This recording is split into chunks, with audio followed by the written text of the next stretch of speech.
जय भीम साथियों, मैं रत्ना वोरा। मेरे YouTube चैनल आंबेडकर कारवां में आप सभी का बहुत बहुत स्वागत है। साथियों, दलित साहित्यकार हरिराम मीणा की इस कविता के साथ आज मैं अपना वीडियो शुरू करती हूँ। सुनिए क्या कहते हैं हरिराम मीणा अपनी इस कविता में भगवान बिरसा मुंडा के बारे में। अभी अभी सुन्न हुई उसकी देह से बिजली की लपलपाती कौंध, जेल की दीवार लांघती तीर की तरह जंगलों में पहुंची। हर एक दरख्त, बूट, झुरमुट, पहाड़, नदी, झरने, वन, प्राणी, पखेरु, कीट, सरीसृप, खेत, खलिहान, बस्ती, वहां की हवा, धूल जमीन में समा गई। एक अनहद नांद गूंजा। मैं केवल देह नहीं, मैं जंगलों का पुश्तैनी दावेदार हूं। पुश्ते और उनके दावे कभी मरते नहीं हैं। मैं भी मर नहीं सकता। मुझे कोई भी जंगलों से बेदखल नहीं कर सकता। उल गुलान, उल गुलान, उल गुलान। अर्थात क्रांति, क्रांति, क्रांति। साथियों, कौन थे ये बिरसा मुंडा? इन्हें क्यों भगवान बिरसा मुंडा कहा जाता था? इन्हें धरती आबा भी कहा जाता था। क्यों साथियों? क्यों इन्हें गांधी से पहले गांधी कहा गया? अबुआ दिशम अबुआ राज, ये नारा उन्होंने क्यों दिया? रानी का राज खत्म करो, हमारा स्वराज्य कायम करो। जल, जंगल, जमीन, क्यों इन्होंने इस बात पे अपने समाज की अगुवाई ली? ये क्रांति की हाकल आखिर उन्हें क्यों करनी पड़ी? इन सब के बारे में आज हम इस वीडियो में चर्चा करेंगे। साथियों, बिरसा मुंडा का जन्म 15 नवंबर 1875 में झारखंड के खूंटी जिले के अलीहातू गांव में हुआ था। इनके पिता का नाम सुगना और मां का नाम करमी मुंडा था। क्योंकि इनका जन्म बृहस्पतिवार को हुआ, तभी से इनको बिरसा कहा गया। यह मुंडा जाति छोटा नागपुर के पठारी इलाकों में रहती थी और रहती है। बिरसा मुंडा का परिवार बहुत ही गरीब था, इसीलिए वह परिवार एक गांव से दूसरे गांव घूमता रहा।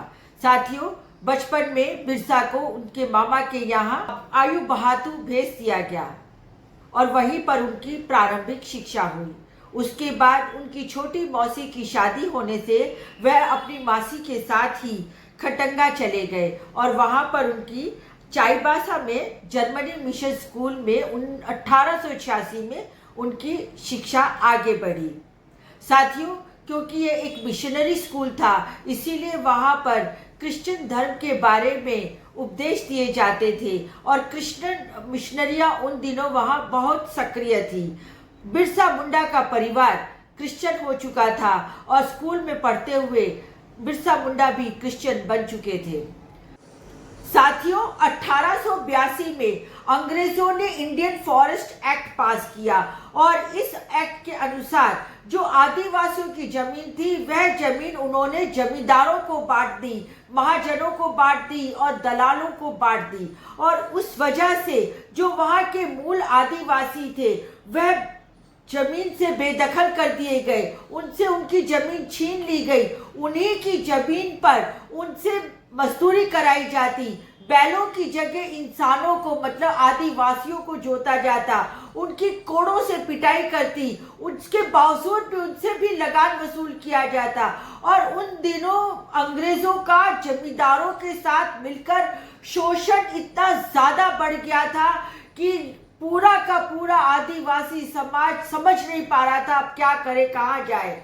और ऐसे समय पर जब बिरसा मुंडा स्कूल में पढ़ते थे, मिशनरी स्कूल में पढ़ते थे, उस समय मिशनरी स्कूल में क्रिश्चियन धर्म के प्रचार प्रसार के लिए वहां पर उपदेश और प्रचार चल रहा था। तब बिरसा मुंडा ने खुलेआम उनका विरोध किया और विरोध करने के साथ ही उन्होंने कहा, साहब साहब टोपी एक है। अर्थात अंग्रेज, मिशनरी, जमींदार, सभी लोग एक है। साहब साहब एक टोपी। बिरसा मुंडा की इस विद्रोही आवाज को सुन के, इस विद्रोही बात को सुन के उन्हें स्कूल से निकाल दिया गया और तब बिरसा मुंडा जंगलों में चले गए और कई समय तक जंगलों में रहने के बाद जब बिरसा मुंडा वापिस आए तो बिरसा मुंडा में एक अलौकिक शक्ति का उद्धार हो चुका था और वह एक अवतारी पुरुष की तरह अपनी बस्ती में गए और वहां जाकर उन्होंने अपनी बस्ती को, अपने समाज को, आदिवासी समाज को चेतना लाने के लिए, जागरूक करने के लिए कई तरह से उन्हें समझाया और सबसे पहले उन्हें ये कहा कि आपको क्रिश्चियन धर्म छोड़ना पड़ेगा। क्रिश्चियन धर्म ही उनकी इस बर्बादी का कारण है और उन्होंने अपने धर्म को वापस जाने को कहा, अपने जो प्राकृतिक धर्म है उसमें वापस जाने को कहा।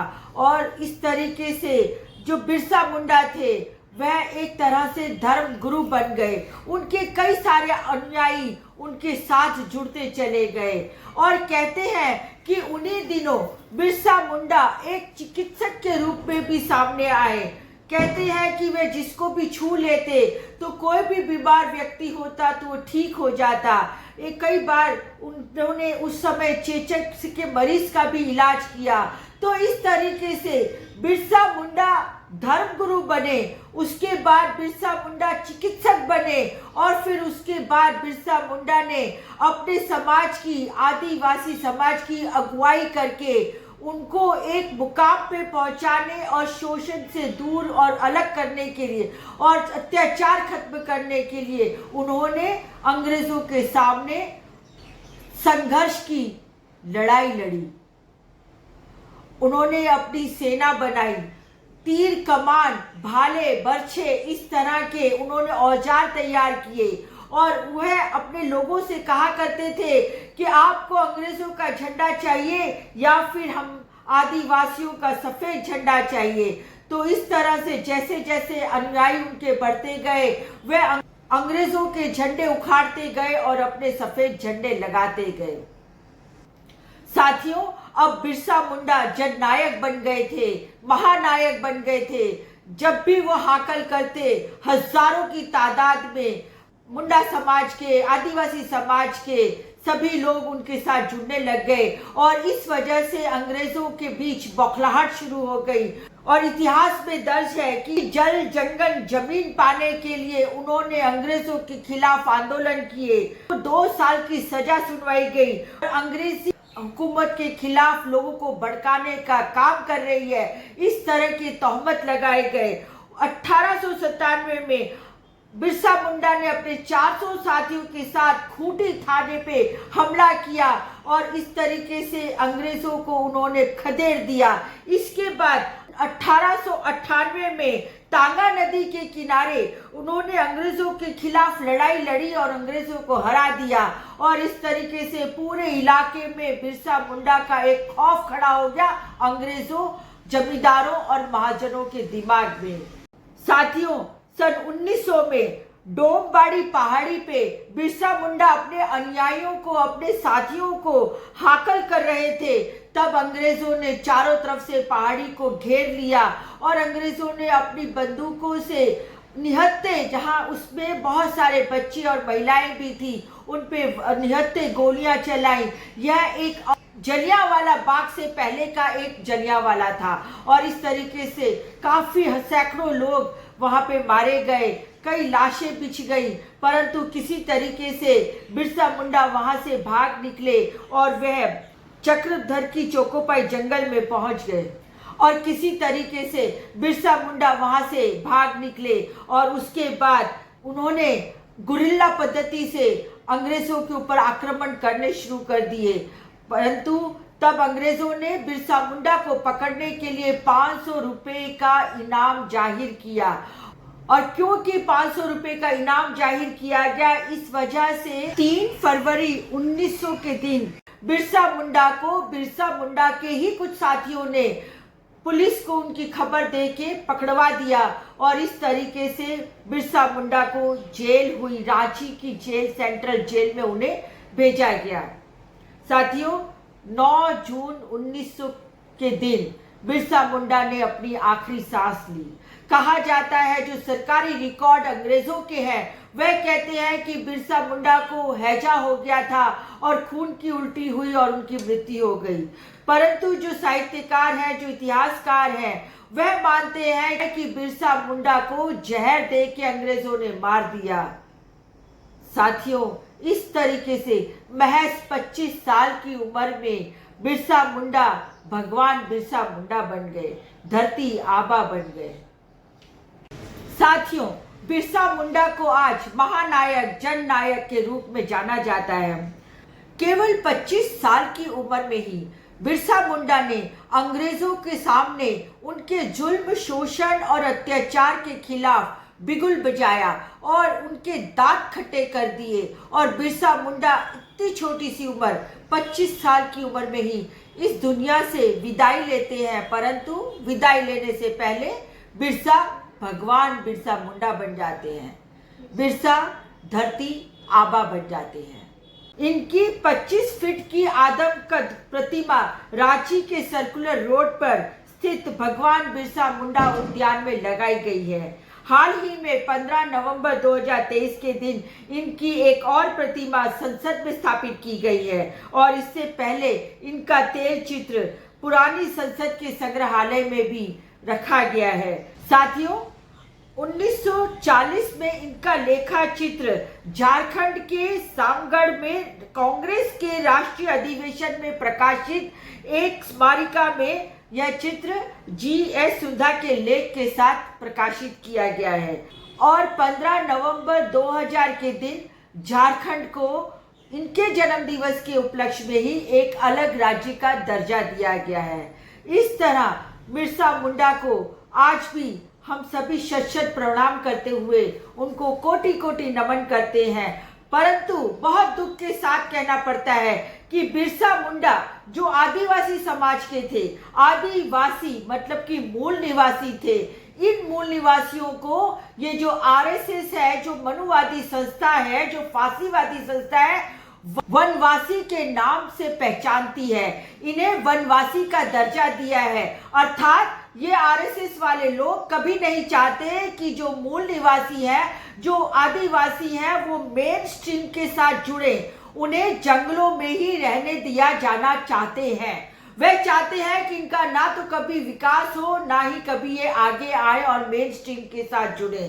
साथियों, तभी झारखंड के मुख्यमंत्री हेमंत सोरेन ने कहा है कि वह हिंदू नहीं है, कोई भी आदिवासी हिंदू नहीं है, इसलिए वह हिंदू मान्यता, प्रथा, धर्म, कर्म कांड को नहीं मानते हैं। आदिवासियों का एक अपना धर्म है, प्रकृति से जुड़ा हुआ धर्म है, वह प्रकृति को मानते हैं। पर वोट के और अपनी सत्ता को बनाए रखने के लिए आज भी आरएसएस वाले आदिवासी समाज को वनवासी अर्थात वन प्राणी कहते हैं। साथियों, आज इस तरीके से भगवान बिरसा मुंडा, धरती आबा बिरसा मुंडा के बारे में हमने विस्तार से जाना है। आशा करती हूँ आपको ये मेरा वीडियो पसंद आया होगा। यदि आपको ये मेरा वीडियो पसंद आए तो इसे ज़्यादा से ज़्यादा सब्सक्राइब कीजिए मेरा चैनल आंबेडकर कारवा को, और इसे लाइक कीजिए और इसे शेयर कीजिए। इसके साथ ही फिर मिलती हूँ एक नए वीडियो के साथ। जय भीम।